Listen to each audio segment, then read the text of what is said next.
Alright guys, so I've wiped down the entire frame with just a dry cloth just to get any kind of, almost like talcum powder when that stuff kind of sitting too much of a pool.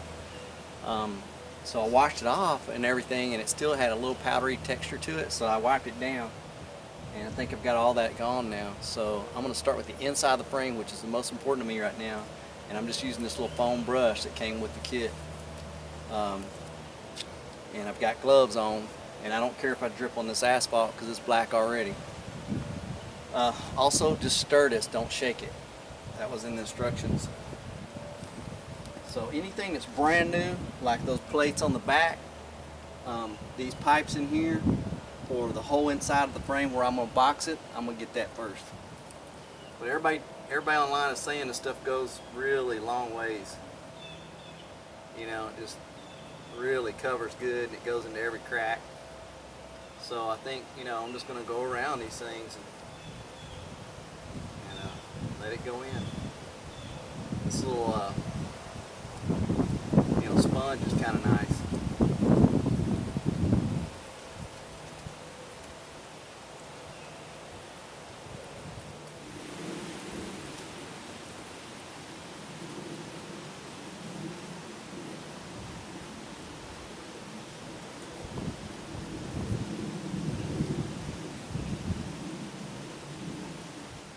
Running together good. It's not showing my brush marks. If I get real thin and dry, it will, but anywhere where I'm keeping enough on the paintbrush like I should, it's looking good.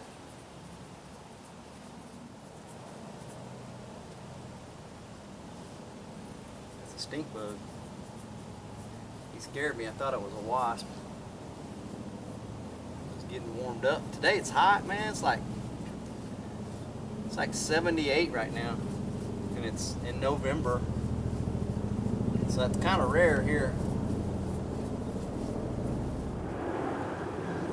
Well, you get the idea. Let's see if I can zoom you in there.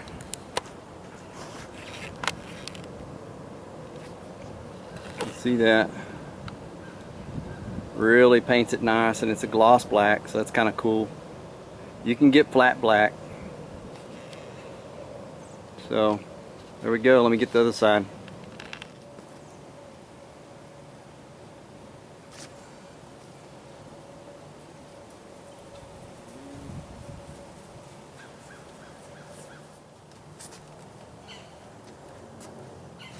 It's going good.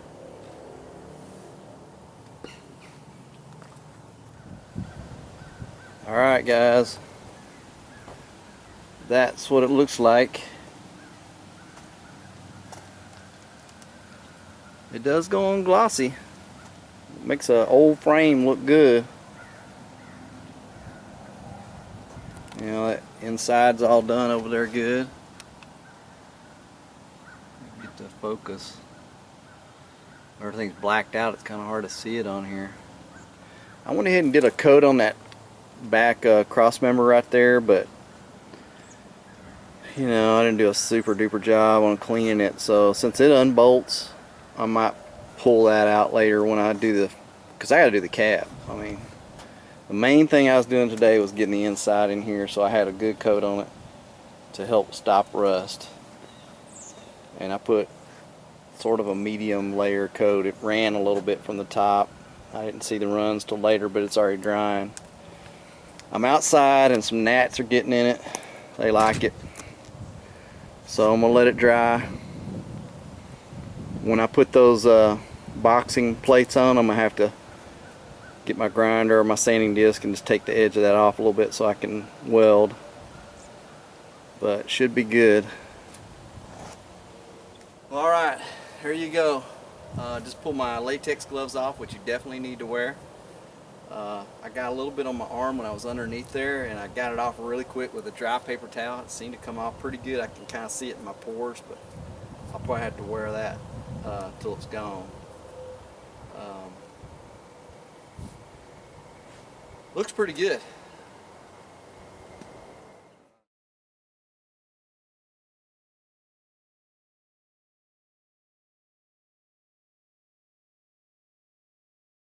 But today I kind of just wanted to do an update video. Got a lot of little things going on. I've been ordering some parts, trying to get the steering going and everything. So let me kind of show you how I did a few things off camera, just so you'll get a feel of how you have to do it, okay?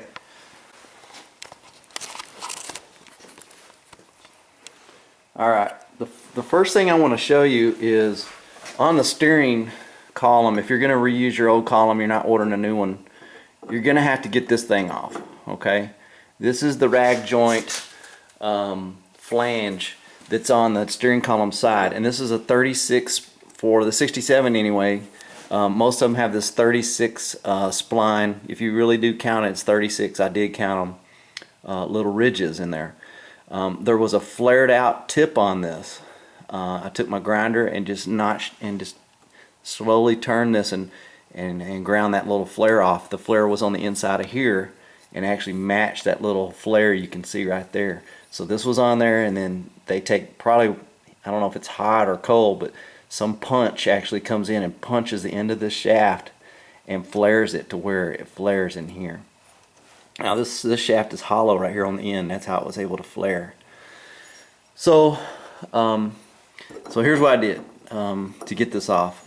Is I got it to where, you know, you got these natural, this is bent now, but you got these natural little gaps in it where the other part of the rag joint was in there with some rubber. I got those pointing straight up, and then I came in here with a die grinder and I cut an angled cut here, and I started going, you can see right there, I started going that way too, through this little cut. And I went down to where I could see I'm almost getting into my shaft, and I stopped. And then I rotated the steering wheel on the inside of the truck, lashed it back down. I tied the steering wheel down with a bungee cord, and then I did the same thing over here. I kind of cut, and then I came back out here and I kind of hit this with a hammer a few times, but what really did it was I just put a bar in here like my thumb, and I just twisted and it popped because it was so thin right here where I've been cutting it. It popped, and then it just came off. So I got that off again. Then I took my grinder and just ground the edge of that so that flare's gone. And then I ordered online all my goodies. So this piece right here is the joint that goes, I think this one has this is the triangle joint. So this joint's going to go down on the Crown Vic end of this setup. There's a 2-foot piece of double D bar, so it's kind of flat bar with rounded off edges. They call it a double D. And then from Gearhead on all this stuff was off of eBay. This actually came from Summit on eBay. This came from, I'm trying to remember the outfit I got this from, but I'll post everything. And then this I got from Gearhead, which was also on eBay. And this is the other side. So everything's 3/4 inch when you're starting to talk about this stuff. And I also got this piece is just some steel. So I'm going to paint it with my POR15 just like I did the frame. So it'll be that nice black right there. And then these are polished steel or stainless. One of them stainless and one of them's polished to a high gloss, so you can put some wax on it and keep it nice. But it's got that double D, so the shaft will go in between, and then this is my 36 spline right here. So this side will go right here, right on that spline. I gotta take that thing out, and then it'll angle over with a piece of that double D down here, and then here's your Ford triangle. This side right here is a Ford triangle, so that's the side you need for the other joint. The other thing I've got is I took the bed off, and I'll show you in just a minute. I've got all new bed bolts and those little pads that go between each bolt and the bed there in the frame. So I've got all new bed bolts. I've got new radiator the core support right here, the bolts, and I've got the whole cab support set up here with new cushions and bolts. So all of that stuff will be new when I go back together. So took off the bed off camera, had to use the whole family again to get that done. I've got my e-brake cables are all off, just loosened things up and took them off. There was a lot of rust under here. There were a couple of random bolts up through the frame to hold the old exhaust system up. I cleaned all that off. Here's my cheater bar. I was using a pretty good cheater bar to break loose things like this, the shocks.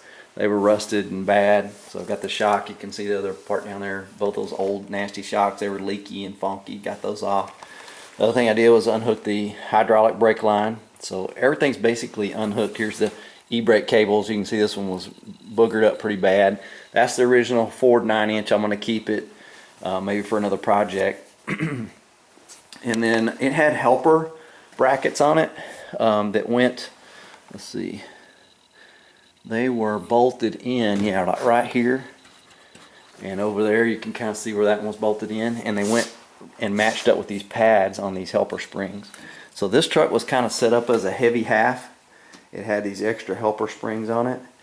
And when I registered it, the prior owner had actually registered it as a 3/4 ton, even though it's obviously a half ton. But I think he did that because he was using it to haul different things from construction sites with this truck. He was doing cleanup and things like that with it. So he had the helper springs added. That rear end is a Ford 9-inch, which is pretty bulletproof, but I'm not real sure it's exactly what you would use on a 3/4. You guys can chime in online and tell me. So anyway, I got PB Blaster and soaked these for 2 nights. I hit them for 2 different nights. This bolt here. So I'm ready to take the U-bolts off of this on both sides, and these front things here. I'll raise the frame up and take the axle off. It'll come off the front here, and this front part of the spring will be down on the ground. I'll roll the other rear end from the Explorer up on top of the spring without these extra springs. I'll take those off.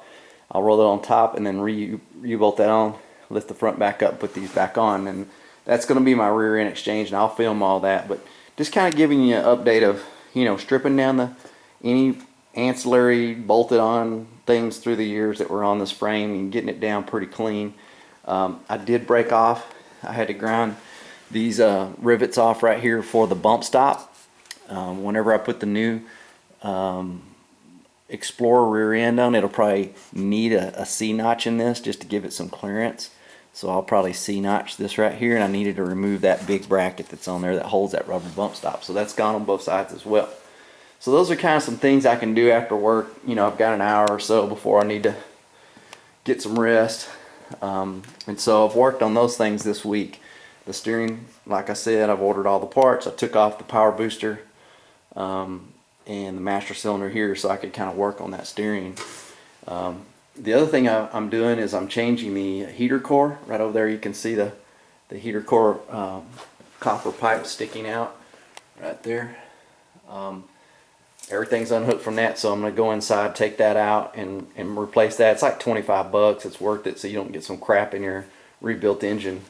And I'm going to go ahead and order an aluminum radiator so that when I go back together, that'll be new as well. So then my engine's been flushed out and rebuilt and is new and pristine. The radiator will be new and the heater core will be new. And that way, all that fluid and everything will circulate in a brand new environment. So just kind of giving you an update. It's coming along. I mean, the challenge right now for me is where do I stop? You know, I'm doing the front of the frame for the Crown Vic. I'm doing the rear of the frame for the rear end. I'm going to be painting that all with the PR15. The cab is still sitting on the frame, so I'm not really getting that part of the frame. So it's almost like, you know, it's not very much more to do to pull the cab, and I can see why these guys' projects just kind of snowball into something bigger than they started out. But we'll sandblast the back of this frame hopefully this weekend and get that rear end up underneath there. At the same time, I want to get the steering hooked up right now, even if it's not painted and everything, just so that I can steer the truck around in the yard, because I'm going to sandblast it out in the yard. And so the steering will be done this weekend. I'll probably at least get the sandblasting done. I don't know if I'll get the rear end in, because another reason I'm holding off on the rear end is I don't have wheels that'll fit that rear end. I need either a couple more Crown Vic Steelies to put on it with tires, or, you know, my final wheels, which I probably won't buy right now. something so it'll keep rolling, so I can roll it back and forth into the garage and work on it and pull it out for doing something else. Right now this rear end's got wheels that'll fit it, so I've kind of left it underneath here. One more thing is there's a little kind of a nipple on the end of this whenever you get these Crown Vics, and everybody's already told me that'll interfere with that U-joint I'm going to put on here. So while I was, cutting on this and doing things, I just went ahead down here with my die grinder and took that off smooth. So that's off and it's ready just to hook up a regular, U-joint on there.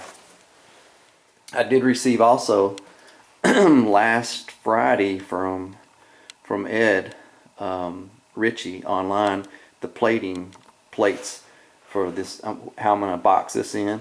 So I got those from him. So now that all the inside of my frame is painted nice, I'm going to come back with my grinder and just grind that edge just a little bit so I get some fresh no paint metal, put the boxing plates in there and weld them in. That's something I could do this weekend too. So I got plenty of good stuff to do this weekend, keep me busy.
Now drill that where I marked it. This thing's screwed down, it's got like a sharp edge on it, so it marked the threads on there. And I'll go back in there and drill a hole so that can just drop down in there. Some people are not doing that. I mean, it may hold on if you just tighten this down really good, kind of let that thing grip, because I had to kind of tap it to get it to go on there. So what people will do is they get some good torque like that, and then what you do is you run this little nut down and tighten that up so it can't back out. I'll have to go get a little wrench. And the other thing I did was see how the wheel, the steering wheel will center right there like you want it to be straight when it's going down the road. See, there's a center, that center spline right there goes down when they're running right. So right there is the way you want it. And I came out here and that nut's on the back. So that way when your wheels are all straight and you're at a car show or whatever, that nut's on the bottom. And it looks just clean, see. Pretty nice, huh?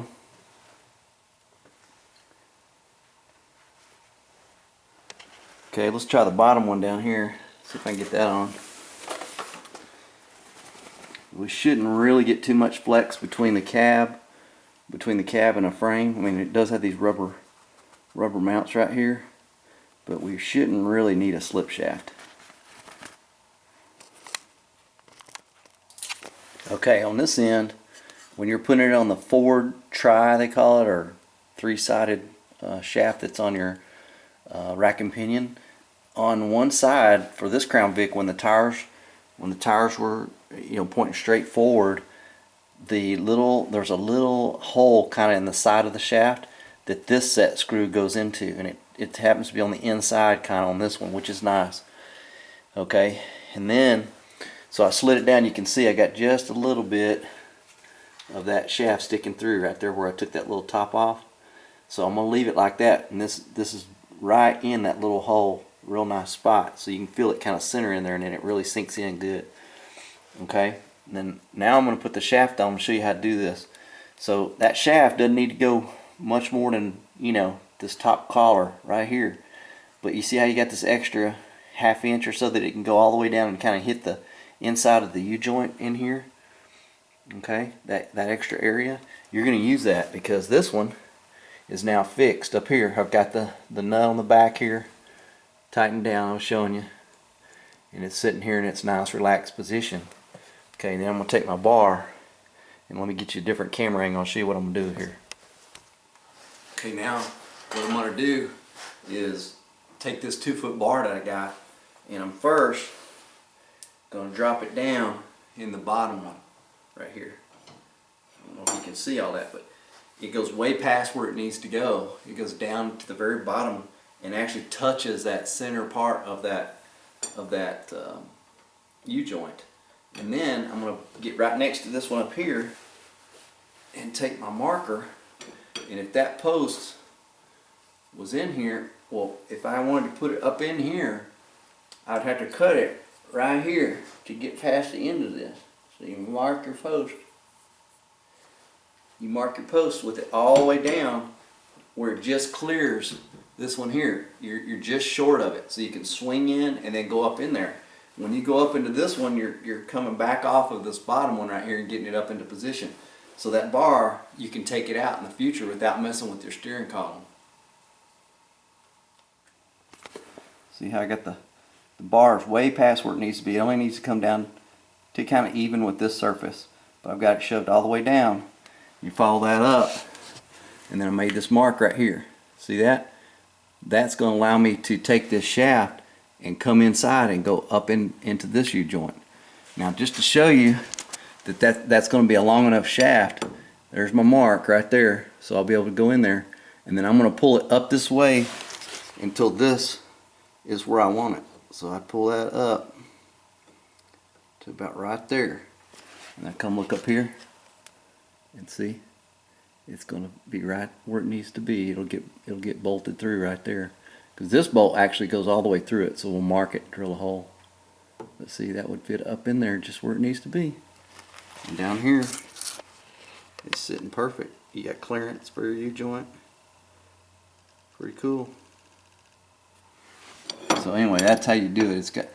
You use the clearance in your U-joints to get the bar in and out.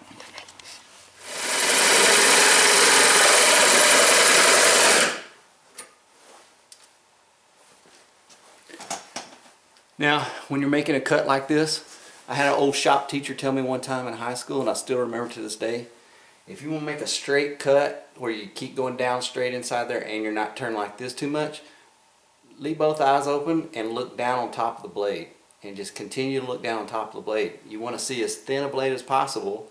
That keeps you going straight down and not angling a little bit. So when your eyes see a thinner blade, that means you're straight up and down.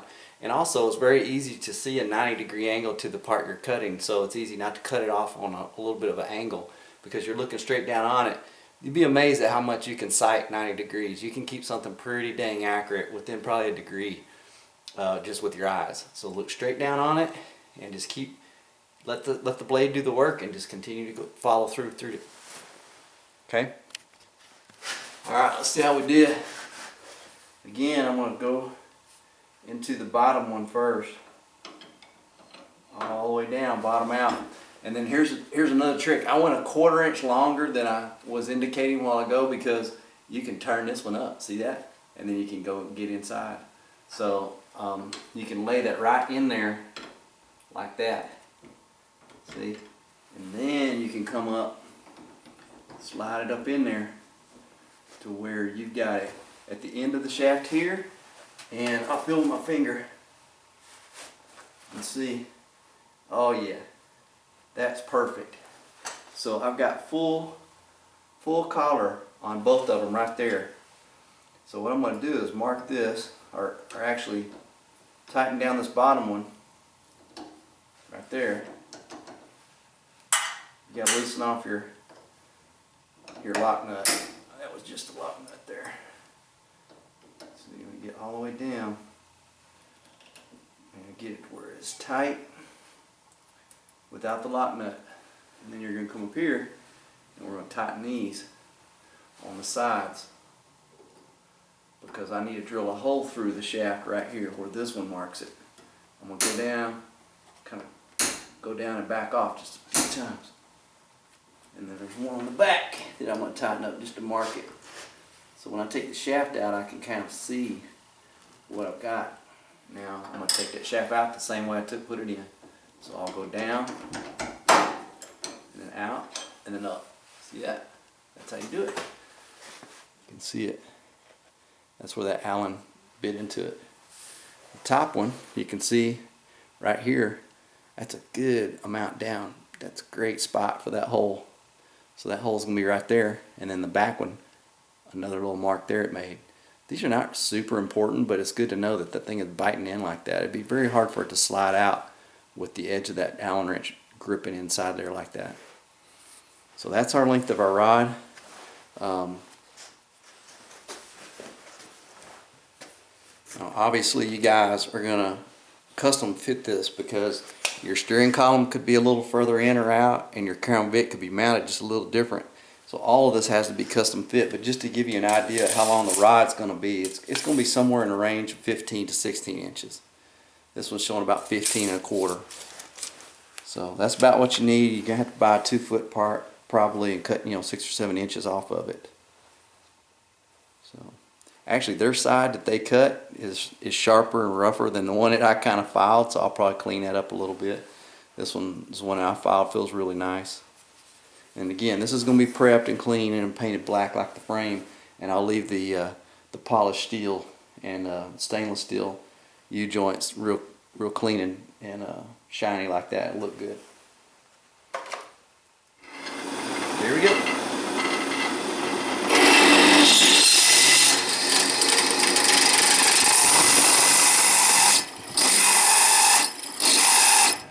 Well, it stopped right there. I think my drill bit got dull.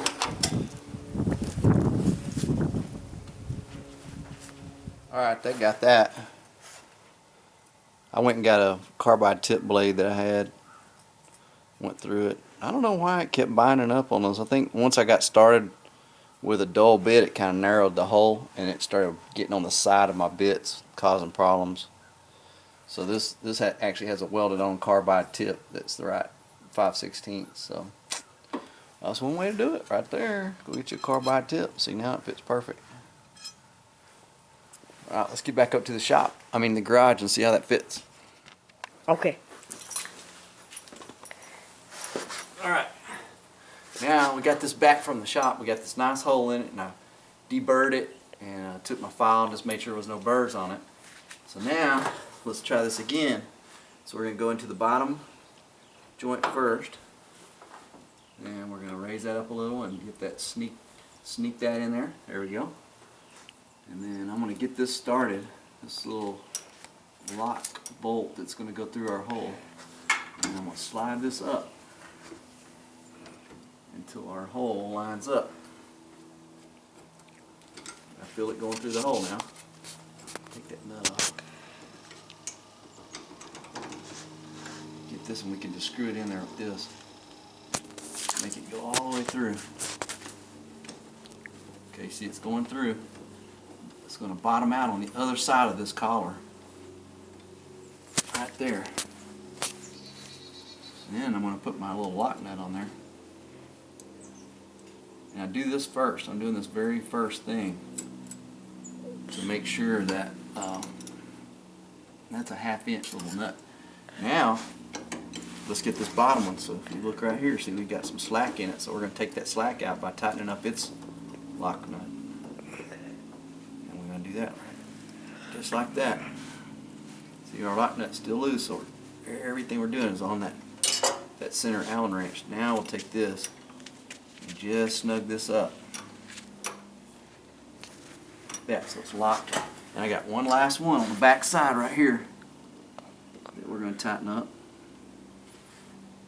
And again, I'm going to push that and get it to really snug that shaft up good. And then we're going to use our little 1/2 inch lock. Just like that. And that's how you hook up the steering. Completely done. Got the bar in there. So can you see the whole thing there? I got a belly. Yeah. Speaking. Oh, okay, our battery's getting low. Yeah. It looks to die. Okay, that's alright. So let's get real quick before we lose it. Close up on there. All the way to there. So that's how you do your steering. But I have a belly. And if you look at that, you know, that's sticking over nice where we're not going to have interference, I hope, with my headers. For sure it's not any more sticking out than the old power steering was.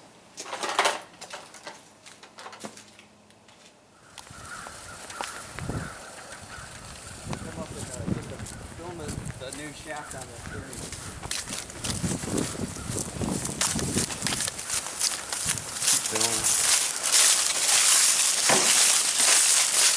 That's when I turn. Speed going, I'm about to slow down. Okay, you're gonna have to help me.